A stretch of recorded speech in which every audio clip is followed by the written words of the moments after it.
Hi everybody, I hope you've had a really great week. I know we've had an amazing week. As you can see, I'm at the church today in the main hall that's currently serving as our food stop. And because this week we had around 70 people get food from us here at the food stop, which is just amazing, and a big thank you to everybody who makes this possible, all of our volunteers, and I know some of you have donated as well, so a big thank you to all of you. I want to ask you a question today. Ready for it? The question is, where does God live? Before you answer that, I just want to run you through a few places in the Bible that talks about places that God has lived. Right at the very beginning of the Bible, it talks that God lived in the Garden of Eden, the place where Adam and Eve lived. It says that God walked and talked with Adam and Eve. Unfortunately, if you read the story a little bit further, you find out that Adam and Eve messed up pretty spectacularly and ended up having to leave the Garden of Eden so that they couldn't live with God anymore. But that's not the end of the story, because God is so saddened by this that he comes up with a new way to be close to his creation, humanity, and asks a king called David to draw up plans for a spectacular building called the temple, which his son Solomon goes on to build. And the Bible tells us that God dwelt in that temple, but human beings, being what human beings are, messed that up as well. And a little bit further on in the Bible, it tells us that God got pretty fed up with that too and ended up leaving the temple. But that's not the end of the story, because a little bit further on in the Bible, in the new part of the Bible that we call the New Testament, it tells a story about Jesus, that God became a human being and lived on the earth once more, just like he did when he was back in the Garden of Eden, but lived as Jesus on the earth and actually died on the cross, which we've just remembered back in Easter, and to pay the price for all of the times that we've messed up. The Bible calls it sin, so that we could once more have a proper relationship with God. Now, this Sunday is a Sunday that the church remembers called Ascension Sunday. This is the Sunday that we remember that Jesus, having been raised from the dead, we remember that at Easter, but he then went back to heaven to be with God. But that's not the end of the story either, because next Sunday we remember that God sent his Holy Spirit down to Jesus' friends, the Bible calls them his disciples, and God, instead of living in a garden or a temple, or even living as a man, Jesus, God sends his Spirit down to live inside human beings.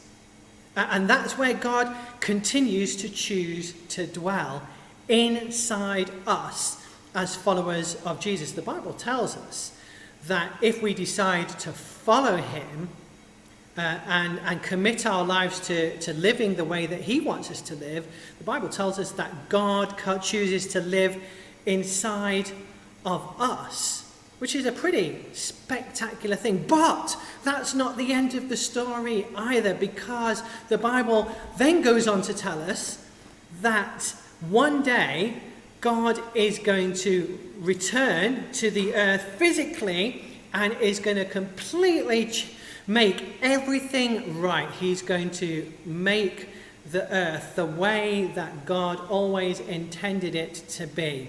He's going to make it brand new, and that we are going to live forever with him, and that there will be no more pain, there'll be no more suffering, there'll be no more hunger, there'll be no more coronavirus, anything like that. Things will be the way that they were always intended to be. But what does that mean for you and I right now? Well, before I answer that question, I want us to listen to a song by a friend of mine. You heard from him last week, Taylor. He's going to sing another song for us this week, and as you listen to Taylor's song, I want you to continue to ask that question. Where does God live? What does that mean for me? Where does he live as far as I'm concerned? Is he far away? Is he a far off, distant God?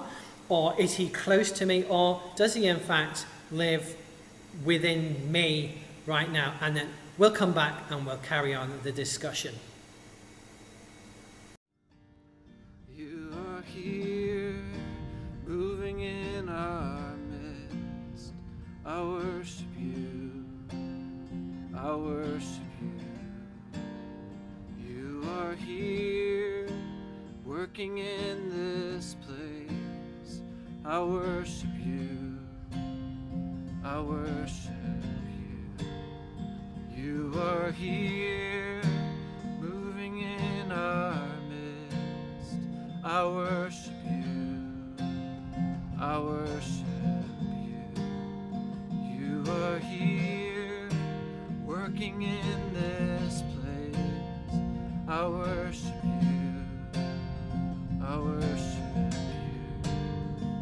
you. You are waymaker, miracle worker, promise keeper, light in the darkness, my God, that is who you are. You are waymaker, miracle worker, promise keeper, light in the darkness, my God, that is who you are. You are here, touching every heart. I worship you. I worship you. You are here, healing every heart. I worship you. I worship you. You are here, turning lives around. I worship you. I worship you. You are here, healing every heart. I worship you. I worship you. You are waymaker, miracle worker, promise keeper, light in the darkness, my God, that is who you are. You are waymaker, miracle worker, promise keeper, light in the darkness, my God, that is who you are. You are waymaker, miracle worker, promise keeper, light in the darkness, my God, that is who you are. You are waymaker, miracle worker, promise keeper, light in the darkness, my God, that is who you are. That is who you are. That is who you are. That is who you are. That is who you are. That is who you are. That is who you are. That is who you are.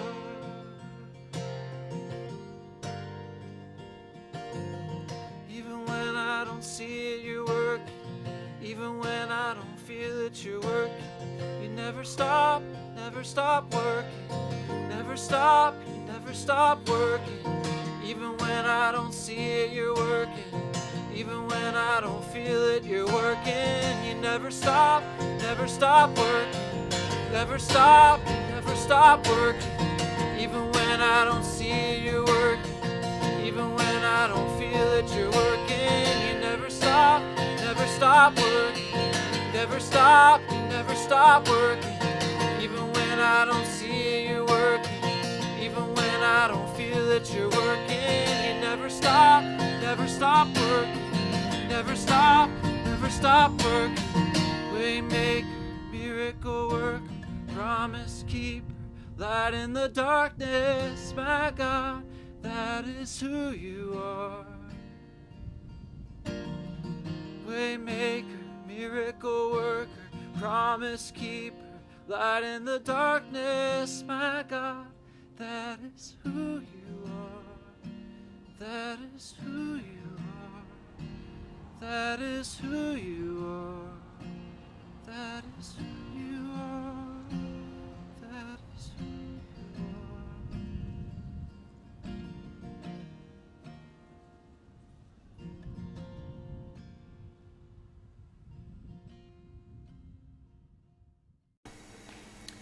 Thanks, Taylor. What a really, really great song. And I hope that you contemplated the question that I asked right at the beginning of the video as you listened to this song. But what difference does God living inside of us actually make to our daily lives? Well, one of the things I know is that being a human being can be difficult. Sometimes we go through pain, sometimes we go through suffering, sometimes we mess up, sometimes we're lonely, sometimes we're afraid. But actually having God living inside of us makes the world of difference in all of those ways. That when we're afraid, having the living God living inside of us means that we get to draw on his strength rather than just relying on our own strength. When we're sad, God promises to bring comfort to us. When we don't know the way to go, he promises to give us wisdom and to help us to know the right way to go. When we mess up, he promises that we can come to him and ask him for forgiveness, and he forgives us and helps us to become better people and lead the lives that he wants us to lead. So today I want to leave you really with that question hanging in the air. As far as you're concerned, where does God live? And if the answer to your question is that he still seems to be a very far away God and doesn't really have any bearing on my life, I want you to know that the whole story of history shows that God has pursued human beings time after time after time. And God is pursuing you right now and wants desperately to be close to you, and is just waiting for that invitation, for your invitation, for him to draw near to you. And he would love nothing more than to come and live by his Spirit inside of you. So that's the question I want you to contemplate this week. And if you want any help in exploring that question, then please feel free to get in touch with me. The details, as always, are going to be at the bottom of the screen right now. Let's just pray a really simple prayer. God, I pray for all of those who are seeking the answer to the question about where you are. I pray that this week they would begin to discover the answer to that question. I pray for those who already know where you live and already know you, and I pray that they would experience a deeper understanding of you and what that means for them. Amen.